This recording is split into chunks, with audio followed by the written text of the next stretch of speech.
வணக்கம். நான் டாக்டர் ரேகா பாலகிருஷ்ணன், பாலகிருஷ்ணா ஐ ஹாஸ்பிட்டல்லேருந்து பேசுகிறேன். உங்கள் கண்ணில் நீர் வடிகிறதா? இந்த நீர் வடிகிறது கண்டினியூஸாகவும் இருக்கலாம், இன்டர்மிட்டண்ட்டாகவும் இருக்கலாம். ஸோ அதுக்கு நிறைய காரணங்கள். மோஸ்ட் காமன் காசுனால் நீர் பையில் அடைப்பு. ஸோ இப்போ இது அது ஒரு அனாட்டமி நம்ம முதல்ல பார்த்துக்கலாம். இப்போ இது நேசோலாக்ரிமல் கிளாண்டுன்னு சொல்லுவோம். இந்த கிளாண்ட்லேருந்து நீர் உற்பத்தி ஆகும்.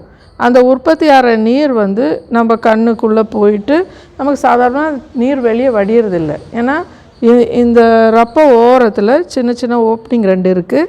அது வழியாக இந்த கெனாலிக்குலை வழியாக இந்த நீர் பை ஒன்று இருக்குது மூக்குக்கு சைடில். அது வழியாக மூக்கு வழியாக உள்ளே போயிட்டு நம்ம தொண்டைக்கு வரும். அதான் ட்ராப்ஸ் எல்லாம் போடும்போது நீங்கள் பார்ப்பீங்க தொண்டைக்கு வந்துடுச்சுன்னு சொல்லுவீங்க. ஸோ இந்த பாத்வே பேட்டண்ட்டாக இருந்ததுன்னா தான் இருக்கணும், அதுதான் நல்லது. இப்போ இதில் பிளாக் எங்கேயாவது இருக்குதுன்னு வச்சுக்கோங்க. அப்போ இந்த வடிகிற நீர் நமக்கு இங்கே தேங்கி நின்றுடும். இங்கே பிளாக்குனால் இங்கே தேங்கி நிற்கும். அப்போ என்ன ஆகும்? அதுக்கு போக வழி இல்லை. அப்போ வெளியே நீர் வடியும். ஸோ இதுதான் ஒரு காரணம். அப்போ இதில் என்ன பல டெஸ்ட்டு பண்ணலாம். நம்ம வீட்டில் கொஞ்சம் நமக்கு தெரியறதுக்கு ஒரு டெஸ்ட், பிளாக் இருக்கா இல்லையா, இல்லை வேறு ஏதாவது காரணத்தினால நீர் வடியுதா, இதெல்லாம் நம்ம பார்க்கலாம். இப்போ 2 டெஸ்ட்டு நம்ம பண்ணால் தெரிய வரும். ஒன்று ஜோன்ஸ் டை டெஸ்ட்டு. இப்போ இந்த மாதிரி ஃப்ளூரசன்ட் ஸ்ட்ரிப் இருக்கும். இது ஒரு டை. இதில் நம்ம தண்ணியோ இல்லை ஆன்டிபயோட்டிக் ட்ராப்ஸ் ஊற்றிட்டு நம்ம கண்ணுக்குள்ளே வைக்கிறோம். அப்போ இந்த வடிகிற நீர் நம்ம மூக்கு வழியாக தொண்டைக்குள்ளே போதா இல்லை அது கண்ணிலேயே தேங்கி நிற்கிதா அப்படின்றதுக்கு ஒரு டெஸ்ட் இது. இப்போ நமக்கு அந்த நேசோலாக்ரிமல் கிளாண்டில் பிளாக் இல்லைன்னு வச்சுக்கோங்களேன்.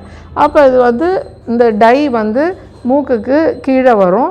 நம்ம இந்த மாதிரி ஸ்வாப் ஸ்டிக் எடுத்துகிட்டு நம்ம எப்படி ரப் பண்ணால் அந்த டை ஒரு எல்லோ கலராக இந்த இதில் தெரியும். அப்போ தட் மீன்ஸ் அந்த பாத்வே பேட்டண்ட்டாக இருக்குதுன்னு அர்த்தம். இது வரலன்னு வச்சுக்கோங்களேன். அப்படின்னா அதில் பிளாக் இருக்குது, வேறு காரணனால நீர் வடியில், பிளாக் இருக்கிறதுனால தான் நீர் வடியுது அப்படின்னு நம்ம நினச்சிக்கணும். இன்னொரு டெஸ்ட் இந்த கண்ணில் நீர் தேங்கி நிற்கும்போது என்ன ஆகுதுன்னா, இது மூக்கு வழியாக தொண்டைக்குள்ளே போகல இல்லையா, அப்போ அந்த நீர் நீர் பையிலே தேங்கி நின்று அது இன்ஃபெக்ட் ஆகி சீவாக மாறும். சீவாக மாறிட்டு நம்ம கண்ணில் தண்ணியும் வரும், சீவும் வரும், இதெல்லாம் சீவெல்லாம் வரும். அப்போ இது என்ன, இதில் நம்ம ரோப்ளாஸ் டெஸ்ட்டுன்னு சொல்லுவோம். இந்த இடத்துல நம்ம பிடிச்சி அழுத்தணும்னு வச்சுக்கோங்களேன். அப்போ அந்த நீர் பையில் தேங்கி இருக்கிற அந்த நீர், இன்ஃபெக்டட் நீர் அப்படியே வெளியே வரும். ரீகர்ஜிட்டேஷன் சொல்லுவோம். அப்படி வந்தால் கூட அது உள்ளே நீர் தேங்கி நிற்கிது, பிளாக் இருக்குது அப்படின்னு அர்த்தம். இப்போ இதுக்கு காமன் ட்ரீட்மெண்ட் சாக் மசாஜ். ஸோ இதில் என்ன பண்ணுறோன்னா, ஒரு 10 தடவை, அது 3 மணி நேரத்துக்கு ஒரு தடவை மசாஜ் பண்ணும். கீழே இப்படி நல்லா அழுத்தி.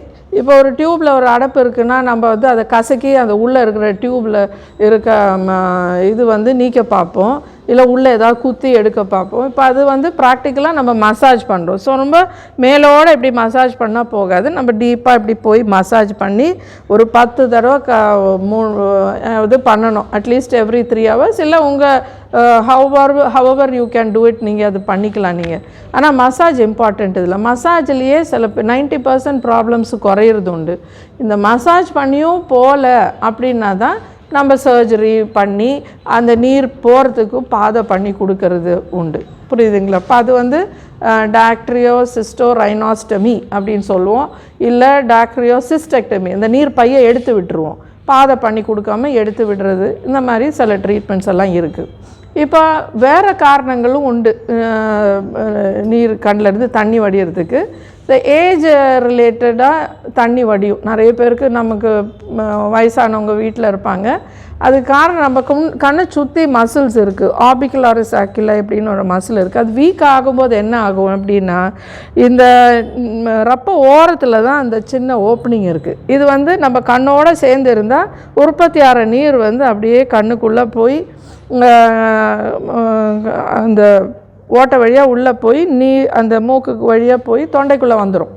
இது இந்த மசில் வீக்காக இருக்கிறதுனால இந்த பாதை அந்த இவர்ஷன் ஆஃப் த லிட் அப்படின்னு சொல்லுவோம். லெட்டு கொஞ்சம் அப்படியே அப்ராக்சிமேட்டடாக இல்லாமல் இருக்கும்போது நீர் வெளியவே வடியுது. இது அந்த மசில்ஸை நம்ம ஸ்ட்ரென்தன் பண்ணோன்னா நிறைய சிம்பிள் மெத்தட் சொல்கிறாங்க. இந்த மாதிரி பாமிங் பண்ணலாம், அப்புறம் இந்த மாதிரி மசாஜ் பண்ணலாம், இது மாதிரி சுற்றி மசாஜ் பண்ணுறது, அதிலெல்லாம் மசில் ஸ்ட்ரென்த்தனிங் பண்ணலாம். பட் சப்போஸ் சம்டைம்ஸ் இதனாலேயே சரியாகலை அப்படின்னா நம்ம என்ன சர்ஜரி இருக்குது, அந்த அது வந்து ஆக்கிலோபிளாஸ்டி, இந்த எக்ட்ரோபியான்னு சொல்லுவோம். அது வந்து சர்ஜரி பண்ணி அந்த இதை வந்து அந்த மசிலை நம்ம கரெக்ட் பண்ணுறது ஒரு சர்ஜரி, அது இருக்குது, அது பண்ணிக்கலாம். சரி, அது அதர் காசஸ் வந்து இப்போ வந்து காமன் காஸ் வந்து இந்த லாக்ரிமல் கிளாண்டில் ஏதாவது ப்ராப்ளம் இருந்ததுன்னா நீர் தனியாக வடியும், அதுக்கு ட்ரீட்மெண்ட் நம்ம பண்ணிக்கணும். இல்லை நமக்கு வந்து 5th நர்வ் தான் சப்ளை பண்ணுறது இங்கெல்லாம், அதில் ஏதாவது இரிட்டேஷன், அதாவது நம்ம கண்ணில் ஏதாவது ஒரு இரிட்டேஷன், ஒரு அலர்ஜினால் வரலாம், இல்லை ஒரு கண்ணில் ஃபாரின் பாடி இருந்தால் வரலாம், இல்லை ஒரு அடிபட்டதுனால கண்ணில் ஏதாவது இருந்தால் வரலாம். அது மாதிரி நிறைய காரணங்கள், அதர் டிசீசஸ்னால கூட கண்ணில் நீர் வடியலாம். அப்புறம் ரிஃப்ராக்டிவ் எரர் இருந்தால் கூட ஸ்ட்ரெயின் பண்ணி பார்க்கறதுனால கூட நீர் வரும் கண்ணிலேருந்து. ஸோ மெனி காசஸ் எல்லாம், இதுக்கெல்லாம் நீங்கள் உங்கள் டாக்டரை அணுகணும். என்ன காரணம்னு அவங்க கண்டுபிடிச்சு அதுக்கு தகுந்த மாதிரி உள்ள ட்ரீட்மெண்ட் கொடுப்போம்.